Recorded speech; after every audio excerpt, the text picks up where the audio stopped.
All right, hello everyone. Welcome to the July edition of Saving the World webinar here at the Planetary Health Equity Hothouse. Um, so each month, as you might already know, we are joined by a speaker discussing different aspects of the consumptogenic system and what this means for the intersecting challenges of climate change, inequality, and health. So I'm Ritesh Gojrel, a research fellow here at the Planetary Health Equity Hothouse at the Australian National University. And I'll be joined today by Dr. Kate Sievert. So Kate is an Alfred Deakin postdoctoral research fellow at Deakin University in Melbourne, and her research focus is on the political economy of global food systems.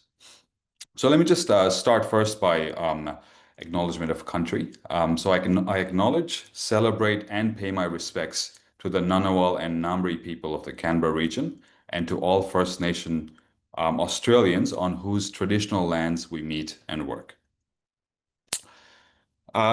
So today, Kate will be speaking about the financialization of food systems and the common leverage points to address the proliferation of ultra-processed foods and unhealthy animal-sourced foods, which links to issues of both negative health outcomes and health inequities as well. So the increasing financialization of food systems and other essential goods and services is a major challenge for planetary health equity, as production and consumption have become increasingly tied to the logic of financial gain rather than well-being. Despite strong scientific evidence of the negative health effects of many types of ultra-processed foods and some types of animal source foods, governments continue to shy away from regulating such foods and have tended to rely on frameworks of individual responsibility and choice. So this widespread neoliberal approach to food systems is consistent with the prioritization and the maximization of economic growth, especially in the context of hyper-globalized financialized capitalism. Importantly, this is also consistent with the interests of large multinational and transnational corporations in the agri-food sector, which are usually guided by the logic of short-term shareholder value maximization. These corporations have structural power over national governments in a hyper-globalized world and tend to play national governments against each other, which then promotes a race to the bottom when it comes to regulation and taxes. The dual pressure relating to the need to generate economic growth and in an increasingly competitive global economy, and the need to appease large corporations due to capital flight threats is often at the heart of the growth well-being dilemma that governments face. In this sense, progress on this front in terms of promoting well-being and health equity depends both on the ability to challenge corporate power and on the ability to convince or pressure governments to find ways to directly address the health and well-being effects of financialized food systems. So Kate has long worked on corporate power in food systems and on finding ways to get governments to address the negative health effects of ultra-processed foods and unhealthy animal-sourced foods. So I will now pass the mic to Kate to talk about these and other issues in her presentation. And we will have a brief discussion after Kate's presentation and then move on to audience Q&A as well. So over to you, Kate. First of all, thank you so much for having me. It's actually so nice to do this presentation with Desh because a lot of the ideas that I'm going to be speaking to today, I worked on with Desh. We published this in a paper.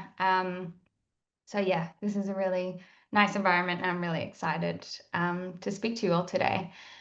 So today I'm going to be talking about food systems and finance and why it matters. And I just want to caveat this with that the origins of this work and this talk are probably most intended for a public health audience where some of these concepts are more new.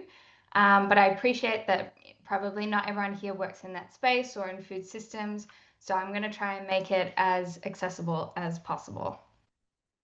But first, I'd like to acknowledge that I conduct my research on the lands of the Wurundjeri people of the Kulin Nation and that sovereignty was never ceded. And, especially as we discuss the financialization of food systems today, systems that are driven by extraction and speculation and consolidation, I want to recognize that these forces stand quite, in stark contrast to the relational place-based food systems that continue to exist across this country. There's much to learn from Indigenous foodways when we are imagining food futures that are just and sustainable and sovereign. So, like many systems here on Earth, food systems are deeply connected to planetary health equity, but unfortunately, here in Australia and globally, they're not doing particularly good things for it. And there are many reasons for this, but one particular driver that I'm going to speak to today is financialization. And I want to present the case that a key pathway through which financialization negatively impacts planetary health equity is through the mass production of ultra-processed and intensively produced animal source foods. So these foods now make up large parts of diets worldwide, and this has not just transpired in a vacuum as a result of market failures or lifestyle choices, but it's a key part of how financialized food systems are structured. And for some definitions for those outside the food space, so ultra-processed foods or UPFs are industrially manufactured products made mostly from extractions of whole ingredients, so like refined starches and fats and additives. And they're designed to be convenient, hyper-palatable, and highly profitable. So it's the things you would think of like confectionery and chips, but also some muesli bars and breads and yogurts. And crucially, they are distinct from processed foods. So processed foods have been around for millennia. What we're talking about are industrial modern products.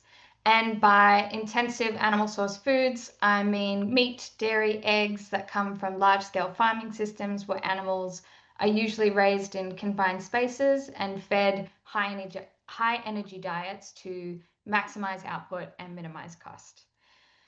And so both UPFs and animal source foods, they're often tasty, they're convenient, they're very culturally entrenched, particularly in countries like Australia. And in some cases, they do provide nutritional benefits. But now we're seeing high and excessive production and consumption of these foods. So UPFs make up to 50 to 60% of people's diets in high income countries. And meat and dairy consumption is also increasing worldwide, although more so in sort of specific types of meat like chicken and pig meat.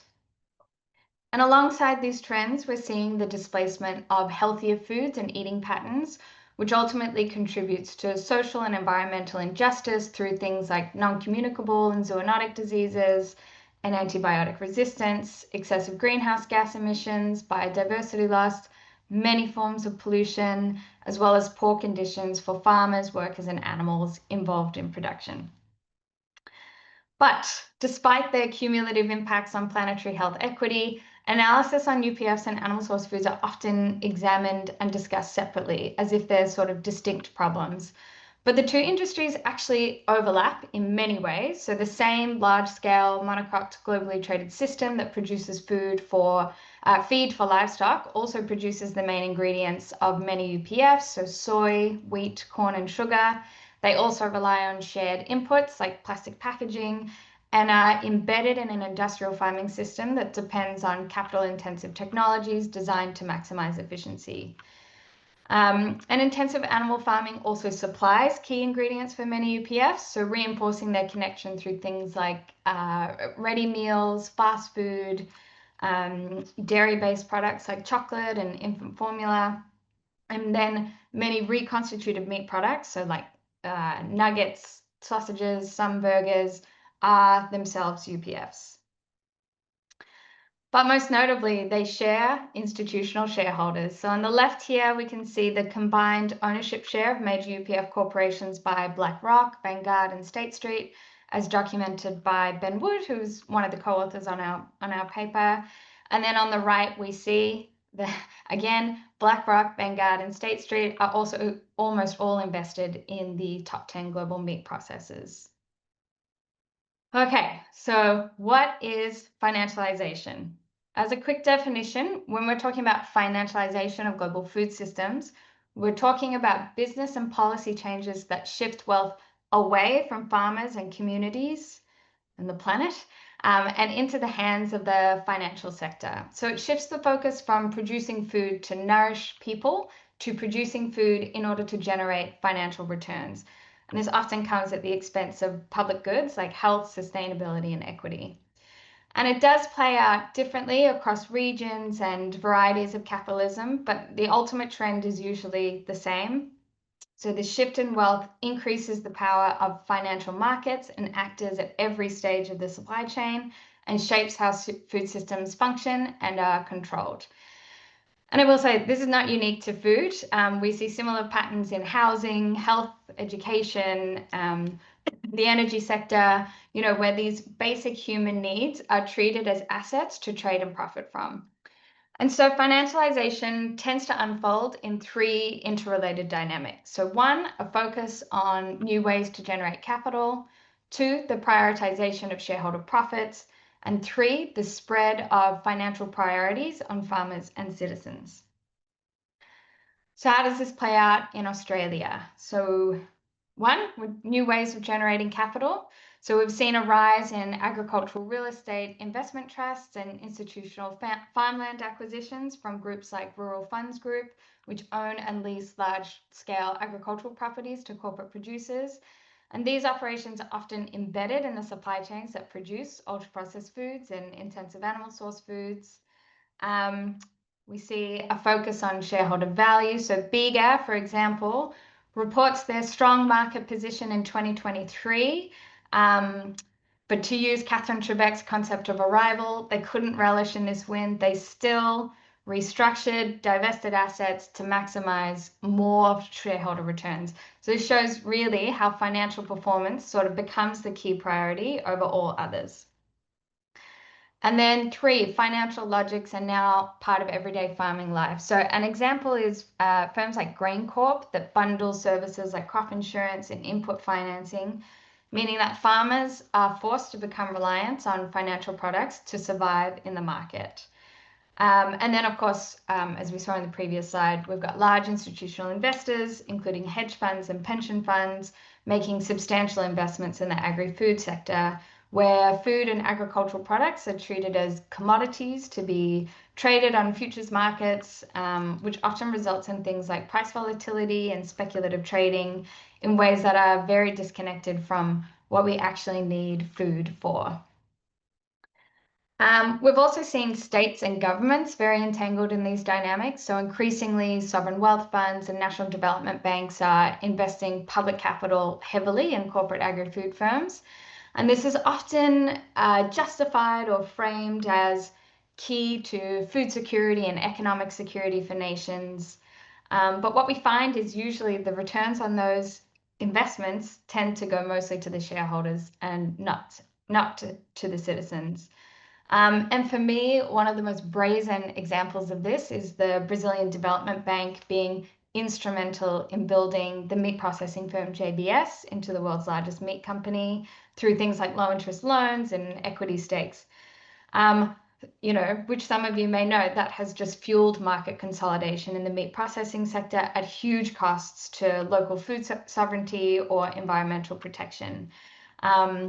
Like JBS is one of the world's largest and most controversial industrial meat corporations. It's had a number of corruption and environmental investigations into some of its practices. And so for me, this really exemplifies how state-led financialization can also feed into corporate scaling over public interest.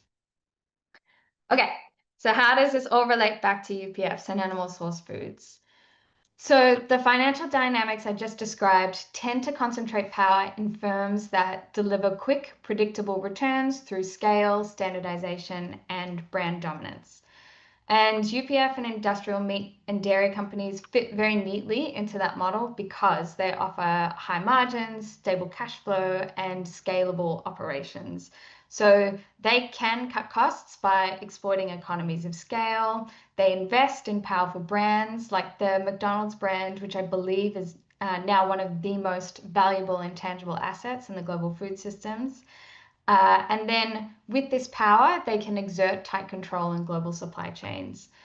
And because of their size, it also means they tend to have easier access to capital, and they can use financial strategies like profit shifting to minimize their tax commitments, which then reinforces their ability to sort of outcompete smaller, less capitalized producers and further entrench their dominance across food systems. And all of this, makes them very appealing to financial actors. Unlike fresh, diverse, or local food systems, which are harder to scale, they're more perishable, and they're less predictable in their returns. And so just for time, I won't go into all of what's on the slide here, but just to say that there are a number of financial actors that are involved in the production of UPF and intensive animal source food production, including creditors, development banks, hedge funds, and pension funds. But one that I might touch on, though, is the fast food sector. So, one of the most prominent vectors of UPF and meat and dairy consumption. The fast food firms are increasingly being bought up by private equity firms. So two major firms have been Rock Capital and 3G Capital. Not sure if anyone is an Ayn Rand fan here, but Rock is named after Howard Rock, the main character in The Fountainhead. And so collectively, they own fast food firms like Burger King, Carl's Jr., Sonic. And when they buy these companies, they have a tendency to restructure operations to cut labor costs, expand through franchising, which externalizes risk, and to extract rents through real estate or financial engineering. So currently, while there is recognition that UPFs and intensive animal source foods are a problem, most policy proposals tackling UPFs and animal source foods focus on the individual products. And so we see things like front of pack labels, sugar taxes, marketing restrictions. And while there's definitely utility in these policy actions, there has been a real overemphasis on these alone. And I think one of the problems with this is that it really emphasizes the role of consumers in making choices. Like if we just illuminate the people, they'll make the right choice. But we now have decades of public health evidence to show us that this has pretty limited yield. And it also keeps the magnifying glass on the final product itself, the final commodity, without looking at all the overlapping processes and systems and relationships behind their production. And to me, this is very clear when we look at the promotion of alternative proteins, so like plant-based meats or lab-based meats, which are often framed as the ethical solution. And of course, from an animal welfare perspective, that is true. But many of the firms producing these products are backed by the same venture capital and the same financial logics as the products they're claiming to challenge or displace. And so we end up with these quite fragmented responses or partial fixes that really miss the structural cause. And it takes a huge amount of time and resources to get some of these initiatives, like labels and taxes through. And so I guess the other thing that we need to think about is whether it's worth investing all that energy into incremental changes that in the end may not have the payoff that we want. Whereas addressing some of the immense power of some of these firms may allow some of those initiatives to go through a bit more easily. And again, this fragmentation is not unique to food. We can see piecemeal policy options in the energy sector and the housing sector as well. And all of this just, I think, reflects a broader failure maybe to confront how financial logics, that are focused on asset growth and short-term returns, as Desh said earlier, risk externalization, how these logics are undermining planetary health equity across sectors and systems. So again, unless we tackle the systemic drivers, we sort of risk cycling through partial fixes while the structural harms continue to deepen. Okay, so given how central financialization is to these problems, and I hope I've convinced you by now, what might be some broader structural solutions or common leverage points? What would they look like? So we need to look to policies that go beyond targeting the specific product and instead address how underlying structures sustain the dominance of these two food categories.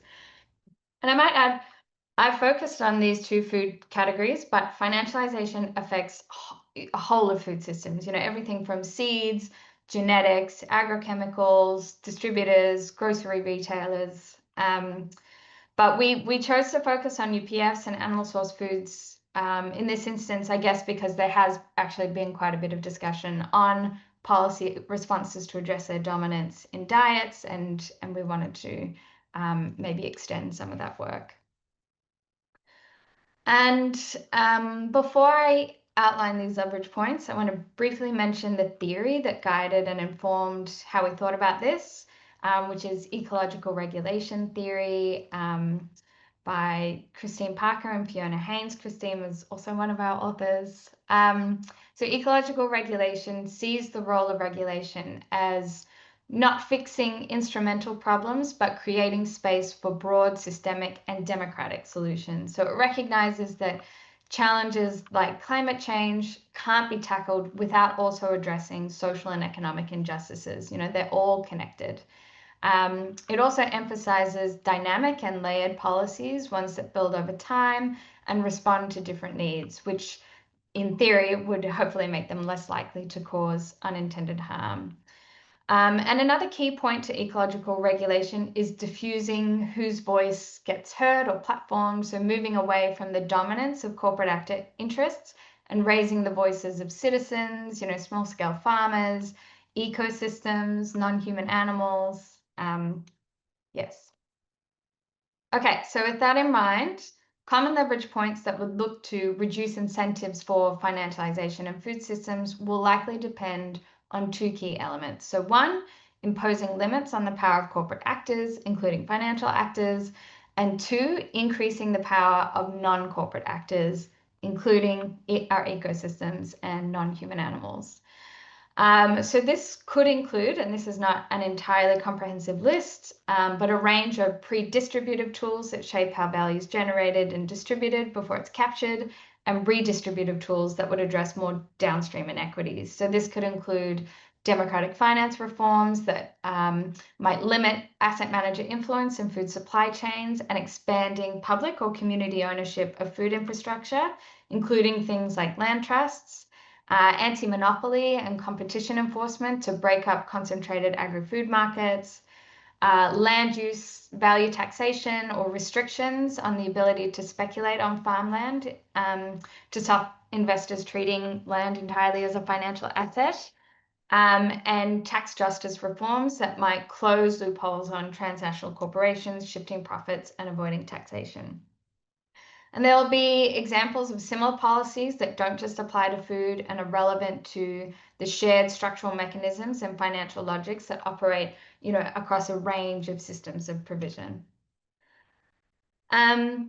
I guess, but more broadly, challenging the notion that, these aspects of life that are needed for survival, so food, are just commodities. So challenging the idea that idea of them as a commodity could help reclaim them as public goods that are governed by ideas around justice, care, and interdependence rather than profit and ownership. Yes. I'm sorry, I'm just seeing the time, so I'm going to skip over these last ones quickly, but I just want to quickly speak about the idea of food sovereignty, which is the right of peoples to define their own food systems, focusing on control over production, distribution, and consumption of food. In Australia, this is probably best represented through the Australian Food Sovereignty Alliance, but there are a bunch of other amazing organizations in Australia that are, emphasizing, non-corporate, sustainable, and culturally appropriate food systems that prioritize the needs of people and communities over profit and exports. And sort of key to their efforts for transformation is confronting power. So naming capitalism, naming colonialism, naming patriarchy as sort of core problems. Food sovereignty movements can then run counter to some of the technocratic fixes that often dominate food policy discourse. And the very one last thing I'll say is that, conceptualizing regulation based on the ecological concept of food webs rather than the linear notion of food chains may also be a more effective way to understand, the complexity and dynamics of food systems. So this would mean, not only questioning power dynamics between humans, but also the power dynamics of humans and non-humans and humans and ecosystems, and incorporating those interests into food system decision making. So, for example, animals used for livestock production.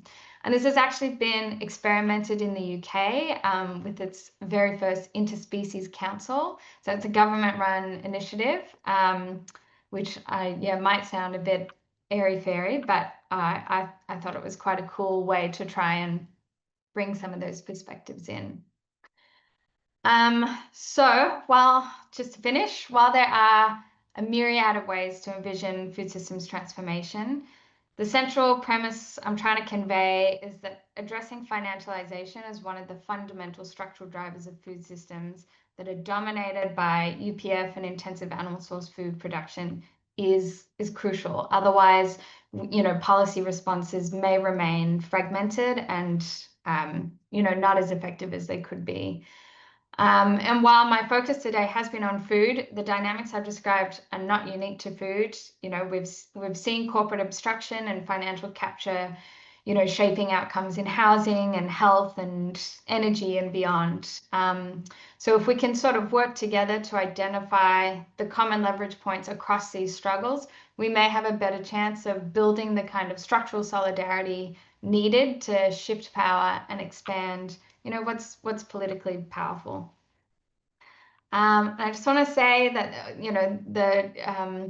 the talk has been based on ideas that I've worked on with these amazing people, who range from public health scholars to political economists to legal scholars and civil society activists as well, and they're all brilliant. So yeah, certainly not just me. So that's it from me. I'm happy to answer any questions. And there's my details if you ever want to reach out. Thank you, Kate. That was a fantastic presentation.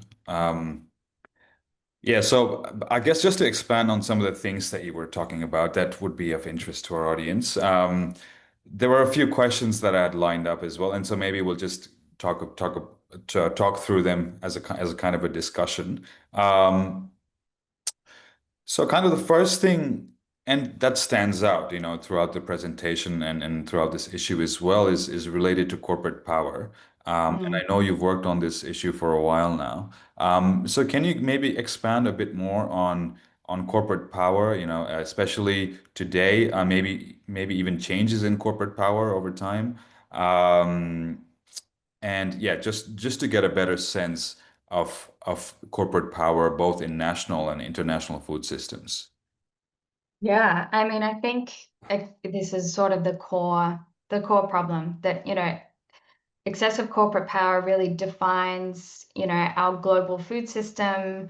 It's, in almost every national food system, and then, yeah, certainly globally. It manifests through sort of multiple interlocking forms of influence. So it's, certainly economic and political, but also culturally and discursively. And it has changed over time. I think, traditionally it's been a lot of agri-food firms based in Europe and the US, and I guess from the global north. We are seeing a bit of a geopolitical change, certainly, as I talked about JBS, and there are a lot of other meat processing firms from Brazil and China and Russia that are really, rising the ranks and challenging the incumbent power of some of those, traditional firms. But yeah, I mean, we see it. I don't know if, how many people in the audience were at Jennifer Clapp's Saving the World webinar. I think it was last month.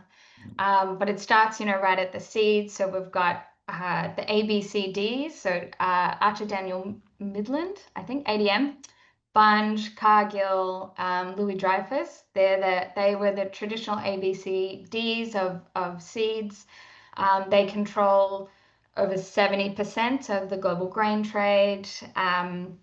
We're seeing increasing concentration in meatpacking, ultra-processed foods, food processing, um, logistics, data. I mean, I'm certainly not an expert on the technology of it all, but yeah, even the role of big data and certainly how AI is sort of fitting into these dynamics is sort of interesting. Here in Australia, we've obviously got the supermarket duopoly, so Woolworths and Coles. And they exert a huge amount of power uh, um, over other areas of food supply chain. So they really dictate the terms and what gets funneled through grocery retail. Um, yeah, and these are all have huge problems for public health and our environment and social equity, and certainly animals, which you and I were talking about the other day. I don't think get as much attention to, but there are billions of animals that are harmed through our food system through the perpetuation of these industrial practices. And the other challenge, I guess, is then combating that power. So yes, they've sort of set the terms for governance and how food systems operate. But then they also influence regulation and public policy. And if anyone's looked at the work of Jen Lacey-Nichols, who's done incredible stuff on the revolving door and lobbying, their public-private partnerships, funding research, all of these things then undermine our ability to combat their power, and then to also address the sort of public health and environmental and labor issues that stem from that corporate power. And then I was going to say something else, and now I can't remember what it was. I think also, yeah, I mean, I sort of touched on it in the presentation, but the aspects around cultural power, discursive power. I mean, in Australia, we often frame food production around exports. That's the under the guise of we're feeding the world, but that narrative I think has been challenged by probably many people in the room here. And so, it's a real challenge. It's a really big challenge, corporate concentration. Yeah, many great points there, Kate. Yeah, Mm. there are, if we look at it in a certain way, I think we can break down the different types of corporate power as well. So, corporations tend to have structural power over governments, partly Mhm. because of hyperglobalization. And, they're able to then play governments against each other so that they are not able to regulate them as strongly, right? And because of the threat of capital flight. So there's that sort of power. There's also the institutional power that you talked about earlier as well, which relates to things like lobbying, things like the positions that they're able to get in a lot of panels, government panels, reviews, and certain positions in that sense as well within government. And often when it comes to lobbying, from a resource perspective, they're much more better positioned than a lot of the people who are fighting for things like food sovereignty and so forth. And then another important point you touched on, Kate, and that's I think is very important, is ideational power or expert power as well, where they're able to, through various avenues, including funding certain types of research, able to sow doubt into the kinds of the health effects, the evidence of it as well. And this is kind of similar to climate change in many ways too, is similar to climate change obstruction that we've talked about a lot in this webinar. And so all these different avenues of power have enabled these multinational and large corporations to have power over national governments, basically, and have constrained a lot of governments from focusing on health and well-being, even if they are actually interested in doing that, right? Mm. Moving on to another discussion as well. We will get to audience Q&A in about 5 minutes or so. So please feel free to post your questions to Kate in the chat box. But just before we get that, I do want to kind of focus on, because at the Hothouse we do want to think about solutions and be optimistic as well, rather than presenting it as a very pessimistic doom and gloom case. So. Can you give us some optimism, Kate? So, maybe you can talk about the food sovereignty movement, and as you've mentioned before, the territorial markets movement from IPES Food. Yeah. What are they about? Um, and maybe have they had any kind of wins that give us hope, that give us some optimism that something can be done? Yeah, I have to say, I actually do have um, some optimism. I think even the fact that, having these webinars and having these discussions, I do think attention is turning to corporate power, and the issues around it. And it's, maybe a matter of mobilizing, those various discussions and mobilizing with other groups, so outside of public health or outside environmental advocacy, all coming together for this sort of common cause. Um, but yeah, I mean, in terms of food sovereignty movements, to me are really exciting. So there's a group called La Via Campesina, which is an international movement of small scale farmers who reclaimed the word peasant. And so they call, talk about peasant movements. And, they've been quite successful in trying to resist a lot of the power of corporate food systems, to the extent that they were able to get food sovereignty on the table at the UN level, I think in 2018. Um, but yeah, and I think it's certainly informed how a lot of groups are thinking about resistance and uh, um, solutions, I suppose. And yeah, I guess speaking of territorial markets, so I guess when we were conceptualizing some of the solutions in this work, we took a lot of stock from a report that was published last year by IPES Food. So IPES Food are the International Panel of Experts on Sustainable Food Systems. And the report put forward this idea or concept on territorial markets. So they sort of posited that global food systems that, obviously, as I've just said, dominated by corporate value chains that are failing to deliver on food security and resilience. And one thing I guess that I didn't touch on, but is the results of these sort of highly concentrated um, value chains is that they're quite vulnerable to exogenous shocks, as we saw in COVID. And then, obviously they're very ecologically destructive and socially inequitable. And so they, in contrast, put forward the idea of territorial markets, which are diverse, locally embedded food provisioning systems that exist currently, and they play a pretty crucial but under-recognized role in feeding most of the world.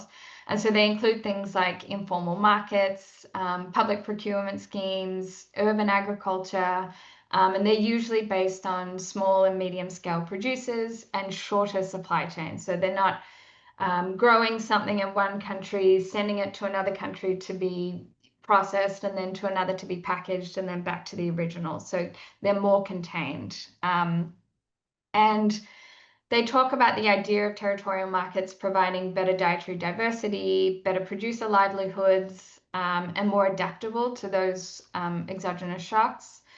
And that a way to sort of strengthen and I guess scale out rather than scale up these sorts of systems would be to do some of the things that we spoke about in our paper, also redirecting government subsidies towards those forms of food production, improving infrastructure so that they're more resilient and able to scale out. And underlying all of that, having more participatory governance, so that there is inherent to it not just the corporation making decisions, but it's reflective of people who are involved in production, people who eat the food that's produced, people involved in supply chain distribution. And yeah, I mean, all of that is quite aligned with a lot of the asks of food sovereignty movements. Yeah, that's awesome. All right, thanks, Kate.